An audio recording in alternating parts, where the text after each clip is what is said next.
Halo teman-teman, balik lagi nih sama kita di Loksan, barengan sama saya Eng dan juga Nita. Oke, di sini kita akan membahas sedikit tentang tips dan rekomendasi untuk dekorasi ruangan yang bagus itu yang kayak gimana sih, dan ada beberapa penjabaran juga ya nanti yang kita. Ya, bagaimana bermain dengan banyak pola dan warna seperti itu ya teman-teman. Oke. Nah, bagaimana sih para profesional tuh mendapatkan inspirasi untuk mengkreasi penampilan ruangan terbaik? Salah satunya bermain dengan banyak layer, pola, warna, tekstur untuk menambahkan penampilan interior yang diharapkan bisa sangat rumit. Namun bukan berarti tidak bisa dilakukan. Contohnya bisa juga kita dengan memasang karpet, terus taman buatan ya kayak Ya. garden gitu, hingga cara memajang pajangan dekorasi, aksesoris interior yang lain-lain itu bisa mempermanis ruangan kita. Dan ini kita mau menjabarkan sedikit nih tentang gimana sih kita cara memadukan tentang itu tadi ya, pola, warna, terus tekstur dan dekorasi yang cocok untuk ruangan minimalis itu kayak gimana sih? Oke, yang kita mau bahas pertama ini tentang berkaitan sama pola yang kita kita aplikasikan di ruangan tersebut. Itu maunya kayak gimana?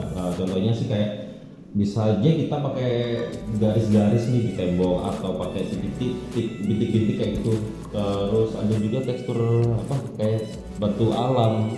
Iya, jadi yang kayak memang teksturnya itu tidak rata ya teman-teman. Hampir ke abstrak tapi nggak meninggalkan kesan minimalis. Nah itu contohnya kayak kayak di gambar di sini ada contohnya di gambar. Satu lagi nih, kayak aku pernah berkunjung ke salah satu rumah, itu penggunaan wallpaper. Nah wallpaper ini seringkali buat ini sih, buat alternatif ketika kita mau memadukan antara furnitur yang kita pakai sama ekstra ruangan kita. Ya. Nah wallpapernya ini kan sekarang udah banyak nih dijual di marketplace, dimanapun udah banyak yang dijual wallpaper dengan berbagai motif kan ya. Ya. Contohnya kayak motif apa aja nih?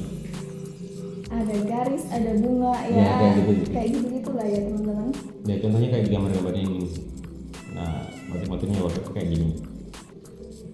Yang kedua, ini ada aksen warna ya teman-teman.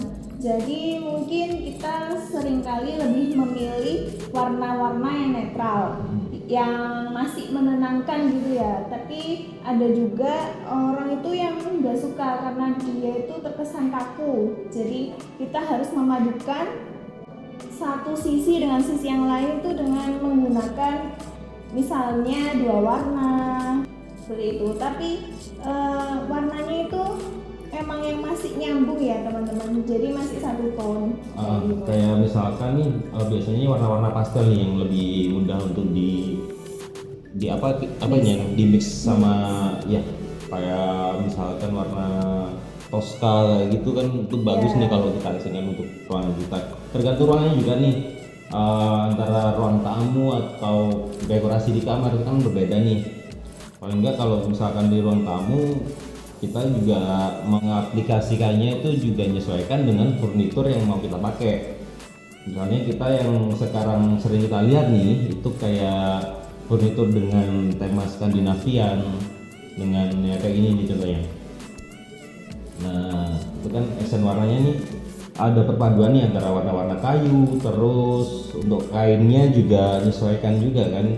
Itu bisa dipadukan sama kayak yang pertama tadi, mungkin antara wallpaper atau dikasih warna-warna pastel di tembok kayak gini contohnya. Nah ini bisa jadi salah satu rekomendasi. Yang selanjutnya ini bisa jadi opsional ya teman-teman, tapi ini juga menjadikan salah satu focal point, yaitu menambahkan karpet. Semua orang mungkin bisa memasang karpet, tapi tidak menggunakannya sebagai zonasi. Oh ya, karpet juga bisa sebagai titik fokus ya teman-teman, untuk tekstur yang sekiranya bisa memberikan tambahan estetika, terutama fungsi karpet dengan elemen dekoratif yang sangat mudah diinstalasi seringkali menjadi pilihan banyak orang untuk memfokuskan titik kayak display ya. Jangan lupa kalau memilih dimensi ukuran karpet atau warna pola itu juga disesuaikan sama ruangan kalian ya teman-teman. Kembali Disesuaikan lagi sama furnitur juga ya, pastinya.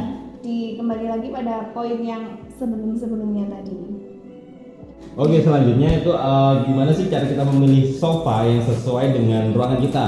Jadi menyesuaikan nih, kalau kita dari awal tadi kan ngebahas tentang ruangan yang minimalis, dengan konsep minimalis, Skandinavian, dan juga dengan disesuaikan sama tekstur warna yang pastel.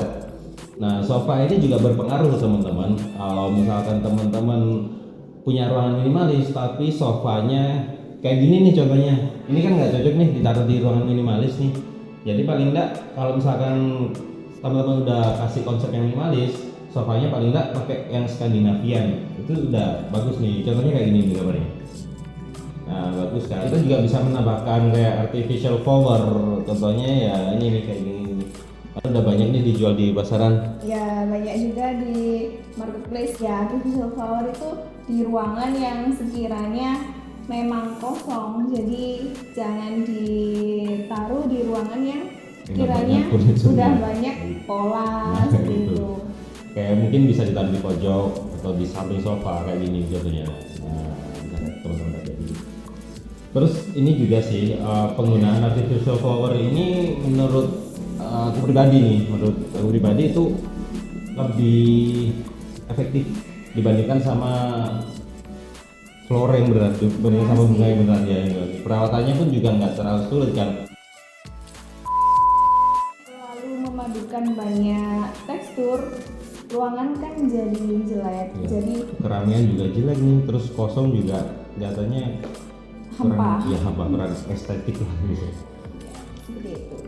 Untuk tips dan trik selanjutnya, teman-teman bisa subscribe dan komen di sini, atau misalkan ada request tentang apa nih? Apa yang mau dibahas selanjutnya? Teman bisa komen di bawah sini, dan jangan lupa like, komen, dan subscribe untuk video kita selanjutnya.